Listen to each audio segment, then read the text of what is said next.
What is up everybody, welcome to a new video. Today we're going to be talking about the rematch between both KSI and Logan Paul. It's a long wait until we see these two fight again, but from what we saw in the last event, it should be well worth the wait. In my opinion, KSI should have won with the rounds going 4-2 in his favour, but a draw is also seen as a fair result due to the dominance of Logan in the first two rounds and also in the fourth round where it was a bit more 50-50, could have went either way. After watching the fight and reviewing it, I actually think Logan has a very good chance of beating KSI just because of the physical presence shown in the last fight and also the time he has now to learn more about boxing and catch up on JJ's knowledge that he had over Logan. Going into the fight, I believe the majority of viewers probably expected JJ to be the better boxer, which he was on the night, but I doubt that will change for the next one. But if that gap in boxing knowledge is changed and shortened by Logan, then JJ may be in a lot of trouble. I believe going into these months of training once more that KSI will come out on top due to all of Logan's advantages. It is hard to write him off though, especially this early on, nobody can really call it. It all means I am far from a boxing expert or a massive fan of the sport, but from what we saw from the camp and especially Vidal Riley's is that they both know an awful lot of the sport and will no doubt be working their hardest to ensure their fighters are ready to get back in the ring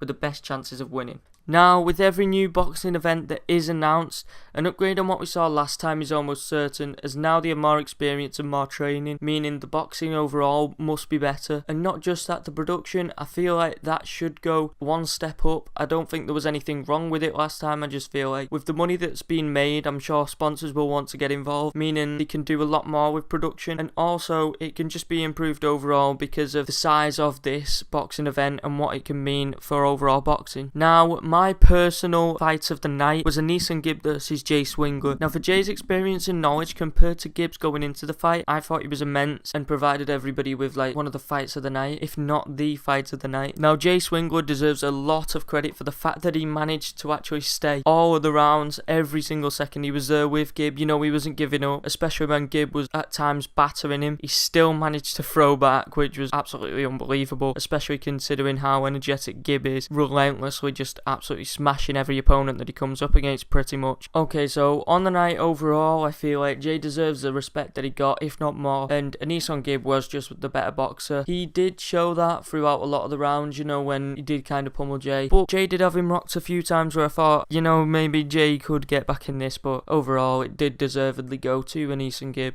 which was only right. Now on the night, you know, we saw Anis Gibb call out Joe Weller, which was very interesting. I don't know why Joe Weller said yeah to it and then started talking about the prospect of potentially fighting Deji, but if he doesn't fight Anis Gibb now, I don't understand why not. You know, this is his chance to prove that he is a good boxer and that he can fight. He got destroyed against KSI, but in all fairness to Joe Weller, he didn't show what he really has and he didn't show his true ability in boxing, which he has the chance to now, and if he doesn't take that platform, I think he'll regret it for a very long time, especially if he ends up fighting Deji. Now as for Deji, I really see him beating Joe Weller if he does take this fight. Now the main reason I see Deji beating Joe Weller is the fact that Deji even turned around after the Jake Paul fight stating that he didn't put in 100% and could maybe train harder next time, and if that is the case, then I was really impressed from what I saw from Deji. You know, his counter punches were quite decent, and from somebody who doesn't watch boxing, I was really impressed. Well, now for Joe Weller, and personally I don't see him fighting again, especially if he loses against these two, you know, whichever he chooses or whichever he ends up getting put up against. I mean, I hope it's Anis Gibb, but if it's Deji I won't really mind because I think Deji still poses a threat. Not just that, if he does win this and, you know, he goes on and he can say that he has won that and he has came back into it, then will he get his shot against KSI or Logan Paul? You know, I don't see him getting that shot again, especially against Logan Paul, just size difference